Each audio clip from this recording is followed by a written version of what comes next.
Karen Beecher, born and raised in Metropolis multicultural slum called Hell's Corner, grew up to be a bright student working on theoretical designs at the all-girls magnet school of Katherine Johnson's Academy that taught accelerated courses in science, technology, engineering, and math. So during the once-a-year school dance with the Booker T. Washington Preparatory Charter School for Young Men, she met the love of her life, the 6-foot-tall Malcolm Duncan, who unbeknownst to her, just became the first African-American to join the Teen Titans that consisted of their leader, Dick Grayson, Robin, Donna Troy, Wonder Girl, Roy Harper, Speedy, Wally West, Kid Flash, Lady Clay, Omen, and Garth Aqualad, after they were impressed with his combat skills. However, Mal, at that time, had no codename or powers, so he felt insignificant on the team, as he now lived every day to prove himself worthy of being there, while Karen didn't understand Mal's attraction to the whole superhero thing, as she felt the Teen Titans were just a bunch of protégés and sidekicks of the world-famous Justice League trying to play grown-up.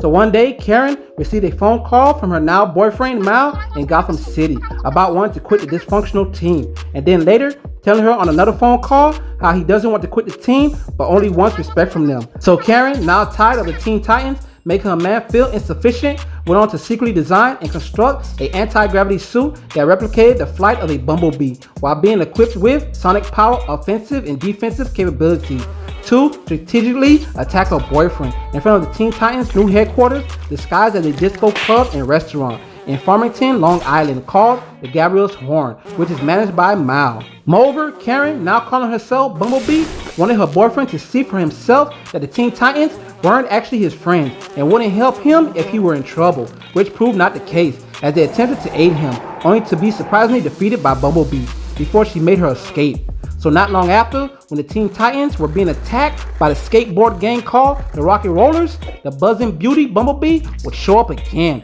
but this time intercept an attack meant for her boyfriend. Unsurprisingly, the Teen Titans would also attack her as well, not knowing if she was friend or foe. So in the ball of confusion, the Rocket Rollers used the opportunity to escape. Following this, Mal, who already had an idea Bumblebee was actually his girlfriend after recognizing her voice from the prior incident, cleared up the confusion with his team, while Karen next revealed she made a new costume for him to add with his magical ram horn he recently received that could open dimensional rifts while also being able to make him equal with anyone he battles as the now superhero Hornblower. Subsequently, the Teen Titans, impressed with Bumblebee's performance, recruited her on the team a week later as the first ever black female member, when suddenly the Rocket Rollers showed up again and attacked our heroes. Nevertheless, our heroes would defeat them once more in a brief battle before turning them over to authorities. Ironically, Bumblebee found herself enjoying being a superhero after doing good and representing. Interestingly enough, after one mission, Mal will revert back to wearing his prior superhero costume as the Guardian,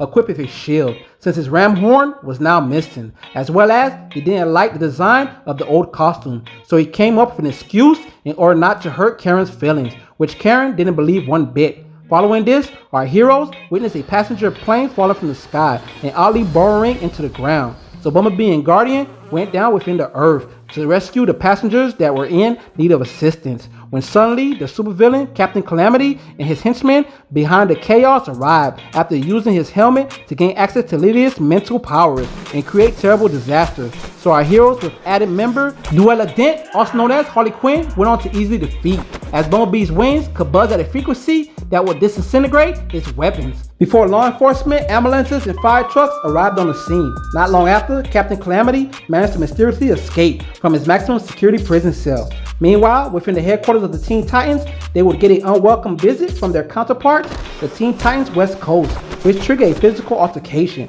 which caused heroes to battle against heroes. Luckily, the battle will come to a halt when Donna Troy and Lydia, who was now a member of the Teen Titans West, explained she and her team had tracked Captain Calamity to Long Island, which is the reason for their presence. So our heroes split into 3 teams, with Bumblebee being paired with Charlie Parker, alias Golden Eagle, Garfield Logan, alias Beast Boy, Dawn Granger, alias Dove, along with Kid Flash and Aqualad, to go after Captain Calamity, who was actually a mental illusion by Mr. S.T.A.R, after using Lydia's mental energy in order to aid him in his goal to proclaim Long Island as his own, and then move in on the world powers before slowly and surely gaining control over every nation on Earth. Nevertheless, the Teen Titans will take him down, along with another one of his duplicate constructs, and next turn him over to law enforcement before the two teams came together to celebrate their victory. Succeeding this, Karen and her boyfriend decided to do some research on the untold origin of how the Teen Titans came to be, which all started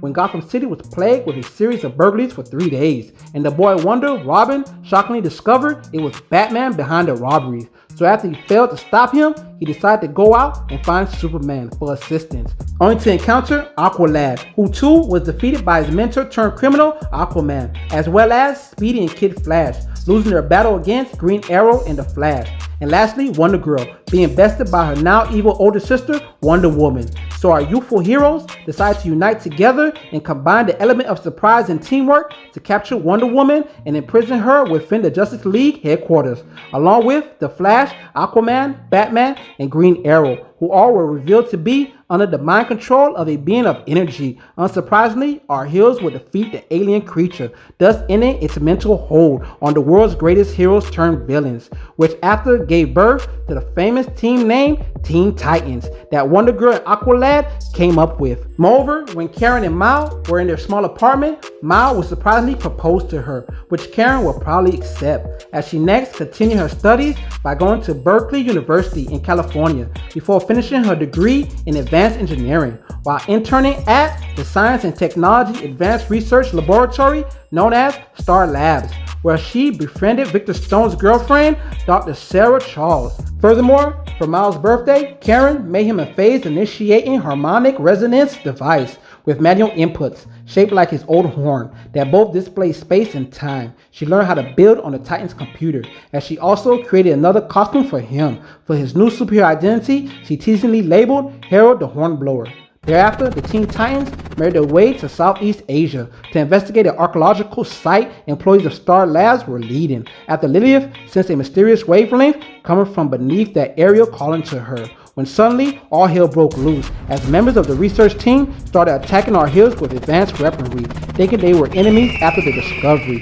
Fortunately enough, the situation would be defused, and our Teen Titans would assist the scientists after unintentionally destroying their equipment. So Bumblebee and Robin next gave Aqualad a homing device, along with rigging him up with some special tracking equipment and then calibrating it to the frequency of her boyfriend's horn. Thereafter, they managed to eventually find and recover the centuries-old Cro-Magnon human, frozen in ice beneath the sea, with an energy gem embedded in his chest, and thereafter take the specimen back to S.T.A.R Labs in order to revive it by slowly raising its metabolic rate. Following this, the Teen Titans East Coast will head back home before the Cro-Magnon specimen, now known as Narc, awoken and begun to attack the scientists in the facility before Bumblebee and the Titan West returned to stop the powerful being from rampaging, trying to, unbeknownst to everyone, protect Lilith before he was inevitably brought down, and next placed in a resuscitator while scientists monitored his vital signs night and day before he unexpectedly passed away. Sadly, thereafter, the Teen Titans would disband, not only because they were getting older, but there were too many inner conflicts, so Karen was left to worry if they knew the difference between being on their own and being alone. So sometime after, Karen with her fiance, who continued managing the club since he was their primary source of income, as well as still being passionate in being a superhero, was abruptly attacked in his soundproof sub-basement by the Flame Splasher twins, who quickly held Karen hostage, seeking revenge after prior being defeated by the Teen Titans. So the Splasher twins demanded Mao obey their every command by robbing a bank for them, or else one of them would use their flamethrower to boil Karen to death within a bubble that was 3/4 filled with water. However, shockingly and surprisingly, it would be Jimmy Olsen to defeat one of the Flame Splasher twins, thus saving Karen from a grim demise. Following this, Karen and Mao would temporarily go their separate ways, as Karen retired from being a superhero and moved out west to work at S.T.A.R Labs, where she would discover there was a traitor within the company after Cyborg's programming was tampered with by being toggled for constant self-correction, which caused him extreme and deadly pain. Subsequently, it would be discovered that project coordinator Dr. Jonathan Brewster knew how to save him, even though he was suspected to be involved. So Karen took an alternate route while wearing her new upgraded exoskeleton Bumblebee cyber suit that now has sonic disruption capabilities added with powerful force blast and a sonar and radar system, went out with Starfire and Donna Troy to track down Wildebeest, a supervillain in an exoskeleton suit, who she recently found out he somehow overrode Cyborg's life support system as well as access his memories. However, our girl power team would instead run into a trap set up by the wildebeest to serve as a decoy to delay helping Cyborg. So our heroes quickly made their way back to S.T.A.R Tower, where they had no choice but to risk letting Dr. Brewster and his team of scientists operate on Cyborg. So after waiting for hours, Cyborg will fortunately recover from his dire state. Thereafter, at the Titan Tower, Karen will call Mal to check up on him and how things were going on his end, which he revealed wasn't great without her. Following this, Karen will report to the computer room back at S.T.A.R Labs. Succeeding this, Mal made the decision to follow his fiancée and next open a version of Gabrielle's Horn Blues Club in San Francisco in order to be next to her, and then after, marry her in a small private ceremony. So as time progressed, Karen will be seen working at another S.T.A.R Labs facility located in Arlington, Virginia, after she created a suit for Chris King that would record all his vital signs and energy readings, since he had the ability to change into different superhuman identities every other hour, conjured up entirely at random in a pattern that never repeats itself. Following this, the Titan West will go on a search and rescue mission to save a research team along with the first search and rescue squad that was stuck within an energy field. So our heroes, equipped with the Justice League teleport tubes, travel within the dimension only to encounter a legion of dead supervillains within the Limbo Realm between life and death. So Bumblebee found herself battling the Executioner and next become powerless after a solar receptor antennas that saved her life fused her circuits after it automatically cycled the Executioner's electricity ability back within him, which the surge permanently blinded him. Unfortunately, Bumblebee will be captured by their leader, the Iron Major, a highly trained Nazi soldier and master tactician, accompanied by Roscoe Dillon as Top, El Papagayo, Clayface, and the Icicle, after the Executioner was eliminated by Iron Major for now being useless. So the Legion of Dead supervillains decided next to use Bumblebee as a hostage so they could successfully make their escape from their ultimate prison, only to encounter Mal and Lilith blocking their route to the physical realm, which caused a battle where Mal fought for his wife's freedom while trying to prevent the Legion from leaving their afterlife, before suddenly our other heroes joined in on the battle, inevitably becoming victorious while leaving the Legion behind to serve their permanent fate. Unfortunately, later, our heroes will be captured and brought to the dimensional realm of Lazarus and placed within capsules to be cryogenically frozen by the new leader of the Wildebeest Society that were entities possessing the body of Joseph Wilson, who had plans for a genetic experiment to create the perfect host body. Fortunately, our heroes will be rescued by a team led by Joseph's father, Slade Wilson, better known as Deathstroke. However, not without loss, as Raven erupted and vanished in a flash of light, and her mother, Aurella, sacrificed her life trying to save them, along with Phantasm and Golden Eagle. Meanwhile, Aqualad lay in a coma. Subsequently, the host body that the entities were growing managed to complete its development on its own. Succeeding this, Karen will be part of a government-approved superhero to train and lead new Titan teams in Seattle, Washington, aboard the USS Titan submarine. Furthermore, when a tyrant from an unpleasant future named Monarch decided to play with the past, change the future, and shape time to his desire, Bumblebee and her husband were part of 600 superheroes sent out to prevent his end goal. Succeeding this, Bumblebee will be irradiated with some kind of energy that shrunk her down to the height of 6 inches